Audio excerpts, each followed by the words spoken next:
Indonesia adalah bangsa yang luar biasa karena mampu menjadikan keberagaman sebagai sumber kekuatan.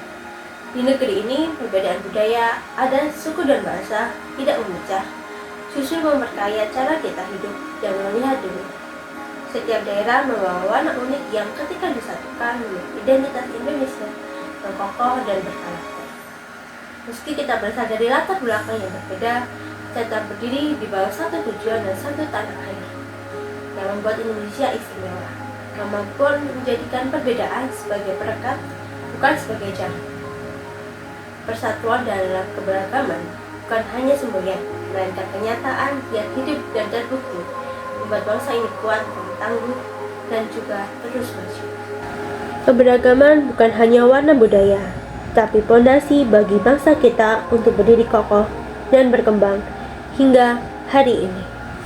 Di sisi lain, kita juga harus realistis. Keberagaman yang ada bukan berarti tanpa tantangan. Di tengah perbedaan, selalu ada potensi salah paham, kesenjangan, bahkan hal-hal yang dapat memicu konflik. Yang membuat kita kuat bukan karena kita sama, tetapi karena kita mau saling memahami, menghargai, dan bekerja sama, walaupun penuh dengan perbedaan, bekerja sama dengan tidak pandang bulu. Justru melalui proses memahami satu sama lain, hal itulah yang membuat kita belajar untuk menjadi bangsa yang lebih matang. Persatuan tidak tercipta begitu saja. Persatuan dibangun lewat dialog, toleransi, dan keaslian untuk melihat lebih dari sekedar perbedaan. Dengan cara itulah, Indonesia bisa terus berdiri teguh. Karena kita memilih untuk bersatu, bukan dipaksa. Sama seperti puzzle, setiap potongan berbeda bentuk, tapi semuanya dibutuhkan untuk membangun satu gambar yang utuh dan sempurna. Ketika perbedaan saling menguatkan, bukan saling menjatuhkan, di situ persatuan menjadi kekuatan nyata. Menariknya, nilai persatuan dalam keberagaman ini juga sangat penting dalam dunia kerja. Di dalam organisasi perusahaan, setiap individu datang dengan latar belakang yang berbeda, gaya kerja yang berbeda, karakter hingga kompetensi yang berbeda-beda.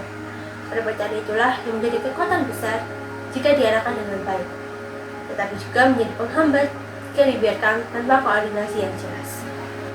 Ketika setiap pekerja bekerja secara individu tanpa visi yang sama dan visi yang jelas, maka perusahaan akan kehilangan arah. Target sudah dicapai, komunikasi menjadi kacau, dan berpotensi membuat karyawan sulit untuk berkembang dan bahkan tidak dapat berkembang. Disinilah pengelolaan sumber daya manusia atau manajemen sumber daya manusia memegang peranan yang penting. Manajemen sumber daya manusia bukan hanya soal mengatur tenaga kerja, tapi juga menyatukan perbedaan untuk mencapai tujuan bersama. Mulai dari proses rekrutmen, pembinaan, pengembangan kompetensi yang membangun budaya kerja yang sehat, semuanya dirancang agar setiap individu dapat berkontribusi maksimal sesuai dengan kompetensi yang dimiliki. Dengan manajemen sumber daya manusia yang tepat, keberagaman di lingkungan kerja bukan lagi tantangan, tapi menjadi aset yang berharga yang memperkuat organisasi. Setiap orang tahu tentang peran dan tanggung jawabnya, sehingga mereka dapat saling menghargai dan bergerak dalam satu arah. Dan seperti halnya Indonesia, sebuah organisasi atau perusahaan akan maju ketika perbedaan di dalamnya mampu disatukan menjadi suatu kekuatan. Manajemen sumber daya manusia memastikan bahwa setiap peran sekecil apapun memiliki kontribusi dan mendapat tempat yang tepat. Karena organisasi yang besar bukan dibangun oleh satu orang, melainkan oleh kerjasama, oleh kontribusi bersama dari orang banyak yang bergerak ke arah yang sama. Ketika sumber daya manusia dalam suatu organisasi perusahaan dikelola dengan tepat dan baik, mulai dari proses rekrutmen, kemudian pelatihan, pengembangan kompetensi, etika kerja hingga budaya organisasi, maka dampaknya tidak bisa dipungkiri. Kinerja menjadi meningkat, produktivitas naik, dan orang bekerja bukan hanya karena kewajiban mereka, tapi karena bangga menjadi bagian dari organisasi perusahaan tersebut. Hasil akhirnya bukan hanya keuntungan perusahaan, tetapi rasa kepemilikan, loyalitas, dan kebahagiaan kerja dan setiap individu di dalamnya, sehingga setiap orang dapat bekerja dengan nyaman dan tentunya berdampak positif juga bagi suatu perusahaan. Di Disinilah hubungan manajemen dengan pembangunan bangsa terlihat. SDG 4 berbicara tentang pendidikan dan pembelajaran sepanjang hayat, dan itu sepenuhnya berjalan dengan pengembangan sumber daya manusia. Ketika organisasi terus mengembangkan kualitas sumber daya manusia yang dimilikinya, sesungguhnya kita sedang membangun bangsa secara tidak langsung.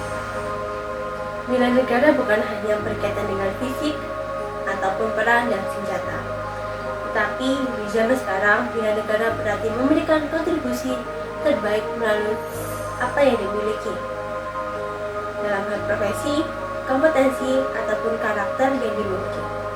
Ketika kita bekerja dengan disiplin, berintegritas, beretika, dan berkeinginan untuk membangun, sebenarnya kita sedang membela negara melalui cara yang sederhana dan damai.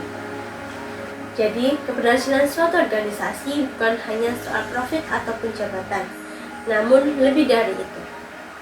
Keberhasilan suatu organisasi dilihat dari karakter sumber daya manusia yang ada di dalamnya. Dan kualitas sumber daya manusia itu yang pada akhirnya akan menentukan kemajuan suatu organisasi. Mulai dari tempat kita bekerja hari ini, mulai dari tempat kita berada hari ini, dan juga apa yang kita lakukan setiap hari. Disitulah kontribusi terbaik kita untuk Indonesia dimulai. Bela negara bukan hanya soal berkorban untuk tanah air, tetapi juga berkontribusi untuk bangsa dan negara sesuai dengan keahlian, kompetensi, dan apapun yang kita miliki. Mulai dari hal-hal kecil sederhana, namun dimulai dengan penuh tekad, semua itu pasti memberikan dampak yang besar bagi bangsa dan negara kita tercinta. Salam bela negara.